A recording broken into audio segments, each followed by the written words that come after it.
Welcome everyone, this is the Attaquer Ballidu event recap.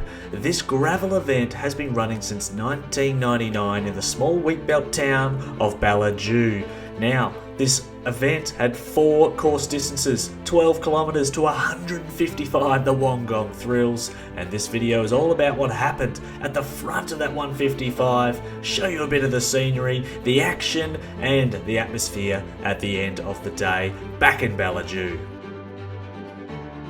And like any timed event, as soon as you hit the first sector, well, it's on. Alistair Milne in the blue jersey here, lining out the bunch, doing what he does best, and look at the change in shape from the big blob out to one line, such as the pace of Mr. Milne.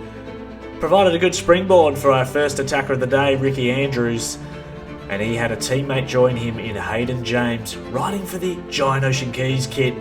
One rider in the white helmet in the background there coming across, that's Brett Stapleton, and he would make the junction to make a 3-up.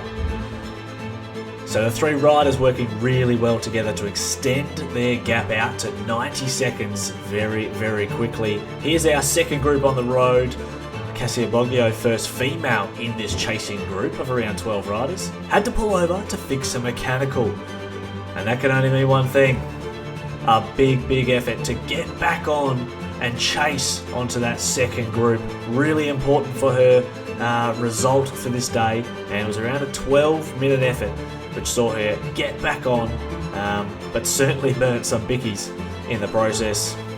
Meanwhile, our 3 leaders looking very comfortable. Ricky Andrews, Brett Stapleton and Hayden James on the front there, just taking turns and making sure that their gap is out of sight. Back to our chasing group, Lyndon Grishaw leads them on to this farm road. This is private property, a bit of a limestone hard-packed surface here and a nice change-up as well. And you can see as it rises in technical nature, it then starts to split up the group a little bit, and this did cause problems for our chasing group. They entered the sandy section, which again caused further splits as riders were trying to find the best line, as you can see here, all over the course trying to find the hardest packed surface. They make it back onto the tarmac, and then they can have something to eat and drink and apply some pressure as the speed is high, as Lyndon Grishaw is doing just now. But our 3 leaders were just through the second aid station and heading towards the main feature of the day, Mount O'Brien. A seriously difficult climb, very steep, and as we got back to our leaders, we found only 2. They had dropped Brett Stapleton in the purple jersey. Hayden James and Ricky Andrews, 2 teammates, now lead the Attaquer Ballidu Wollongong Thrills 155 distance.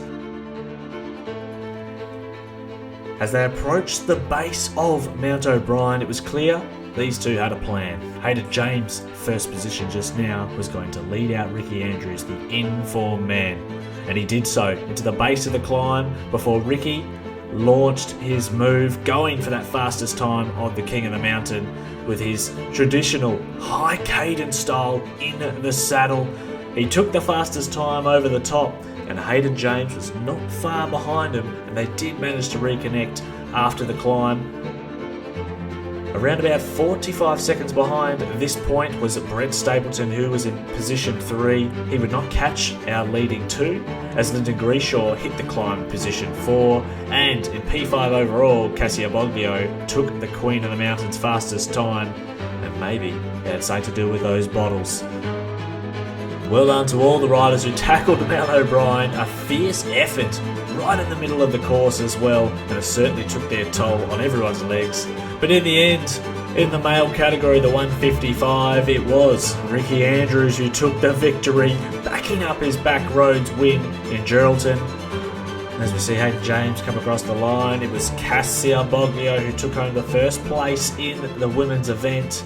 And that signals the end of the event recap, and it's time to show you guys a bit of atmosphere at the Attaquer Ballidu.